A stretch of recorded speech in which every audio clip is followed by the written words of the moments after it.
What's going on, guys? Bart here with Tully Television. I want to thank all of you for stopping by, liking, sharing, commenting, subscribing, all those beautiful YouTube things. Today, we're going to be getting into another retro blast slash holiday special type of dealio for the Christmas season. And that movie today is Black Christmas. That's right, we're covering A Christmas Horror Story this day. Released December 1974.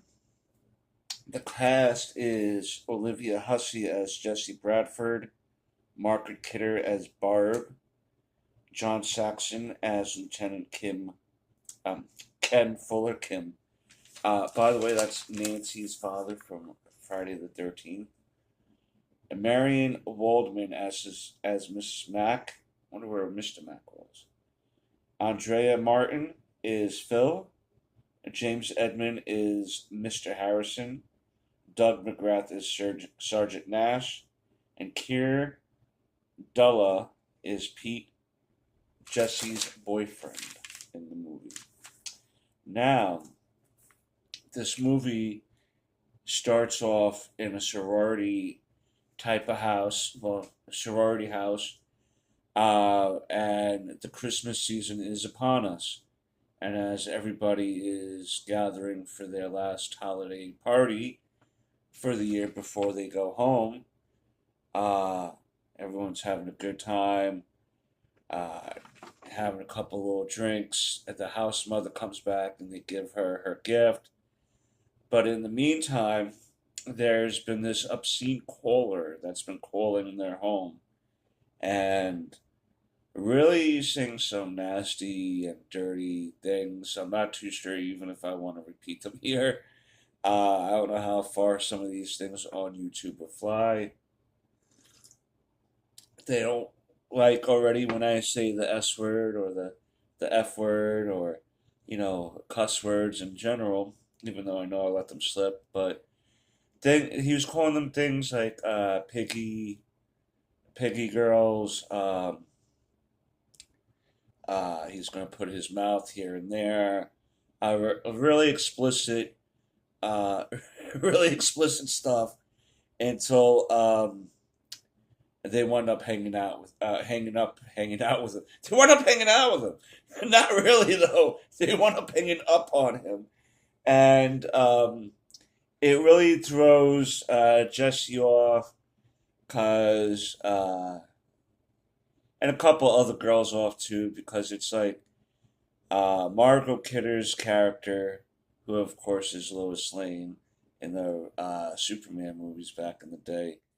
Her character Barb, it's taking it as like this is what to expect in a way because guys are just idiots anyway, and you're gonna get this regardless of how many nice guys there are. There's always gonna be a guy like this. You know what I mean? And the Barb character is very like brash and says she's an edge lord, if you will, a female edge lord from back in the 70s. But anyway, everyone's starting to gather themselves and head out. But there seems to be something afoot when Claire Harrison disappears.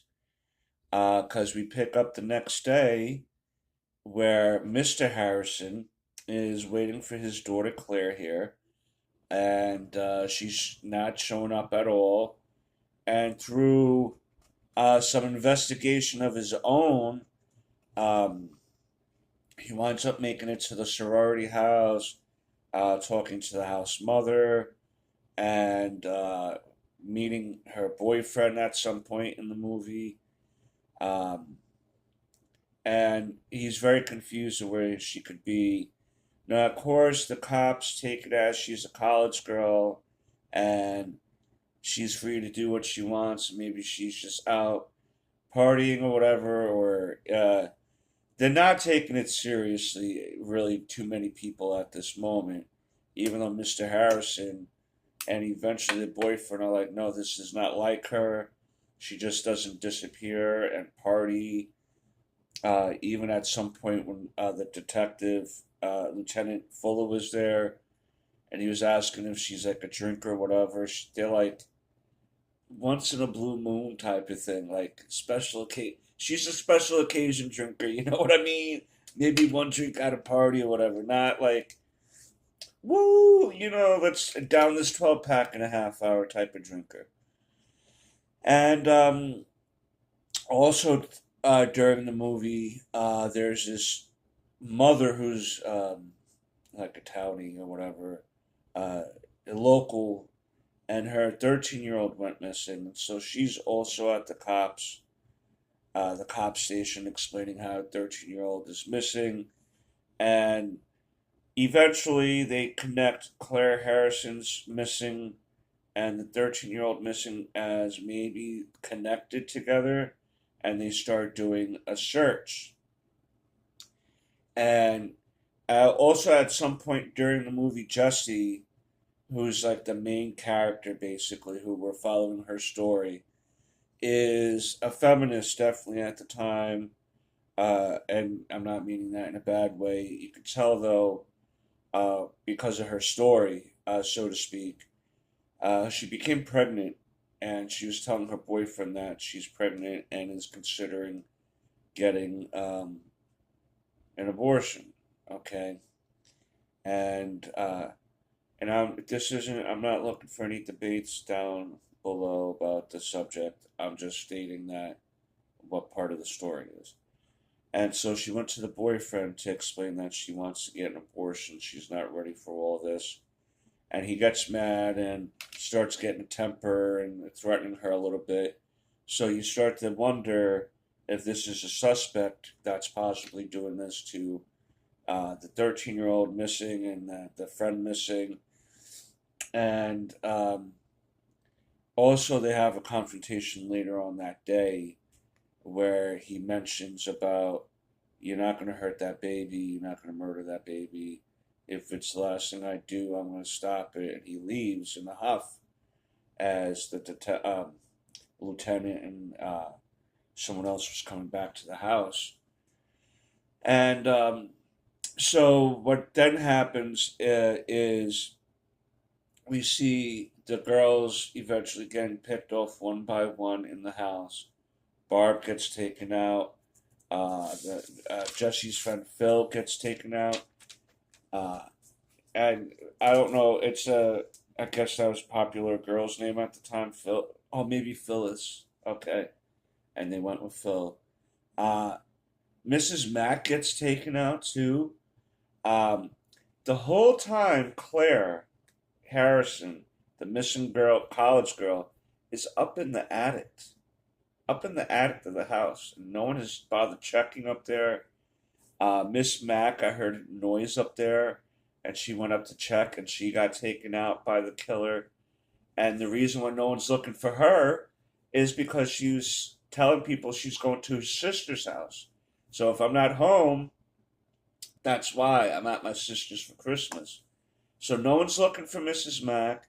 No one's realizing she's up in the attic to Claire. They did find the body of the 13-year-old girl who went missing, unfortunately, in the movie, and, was done. So finally, they're trying to figure out where these calls are coming from, where are all the phone calls coming from.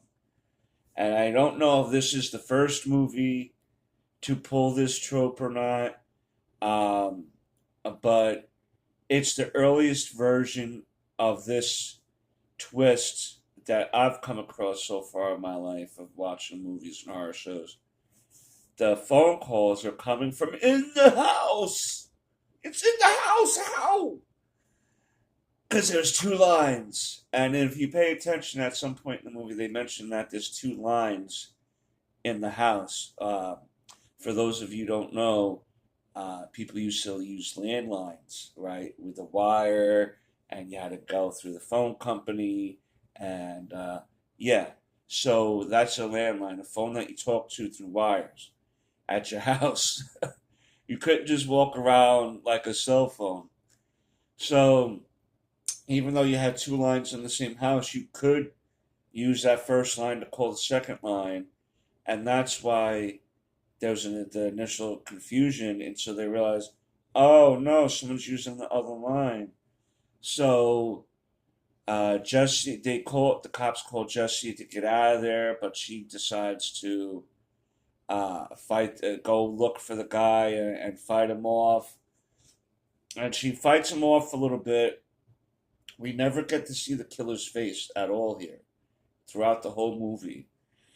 And then finally, the boyfriend, who was mad about the abortion, because now at this point the phone is the cops tapped the phone and stuff, and he called, and the cop on the Fuller now knows that he was mad about her getting an abortion, so now he's the prime suspect of this whole thing. And now she's starting to think that he's the prime suspect of this whole thing too, with how uh, he was getting, you know what I mean, on the phone. Um, the killer had overheard him saying about "don't hurt the baby" or whatever, and when he was making the prank phone calls, he was repeating those lines. So again, it was making it look like it was the boyfriend this whole time. So he comes in, and he didn't do himself any justice here. Like he breaks into the basement window, and he's kind of like, because she's hiding in the basement. He's like, "What are you doing down here? Oh, what are you?" Like after the day she had, it was a really bad approach. Really made himself look creepy and everything, and in a way, and then you have to think of it from Jesse's point. He was getting really aggravated today, and then all this other violent stuff is happening, and he was like almost like suggesting violence to her in some ways, like, "Oh, you better not do it, or else." I don't know what "or else" means, but um, so she winds up offing him near the end of the movie, and the cops come and they sedate her at the end of the movie in her room, and she winds up. Everyone thinks that this is over, and then one of the last parts of the movie is Mr. Harrison, who is still alive, and he's still looking for his daughter. At this point, no one knows, like literally at the end of the movie, no one knows Mrs. Mack is gone. No one knows that Claire Harrison is still up in the attic dead, with Mrs. Mack dead. They just think that these other sorority girls, Barb and Phil, were the only victims in that house. They're not realizing there's still two more victims upstairs. And so the lingering shot is that she's sedated in her room, Jesse, and then they start panning out of the house, and you see from the attic Claire's dead body looking out the window, and you hear the killer's voice in the background mumbling to himself because he like is very sporadic in his speech throughout the movie. He'll do noises, talk in different voices, and you kind of hear that in the background to alert you that the killer is still alive. And then as we're panning away from the house, the credits roll. And that's the end of the movie. The wrong man was taken out, and the killer's still there, and they don't even know still what's happening in the attic. I'm assuming that they're setting this up for a part two, and as far as I know, there is no sequel to this, but there's a remake of this that came out in the late 20 teens, like 2019 maybe, or maybe I'm wrong in that, but there was a remake in this. That was okay, but this was definitely better in my opinion than the original. And I really liked some of the twists that they had in the movie, especially for the time period. You had the phone calls are coming from the house, and one of the rare movies from that time or at least from my remembrance at the moment here, that the killer got away. You know what I mean? That and still no one knows what was going on upstairs in the attic. I thought that was a really mind blowing ending to this movie. I think that if you give this movie a shot, you'll like it, especially if you're a horror fan. Give it a shot. That's my review of Black Christmas. You let me know down below if you've seen it, want to see it, what you think of it. But until next time, peace, Snookums.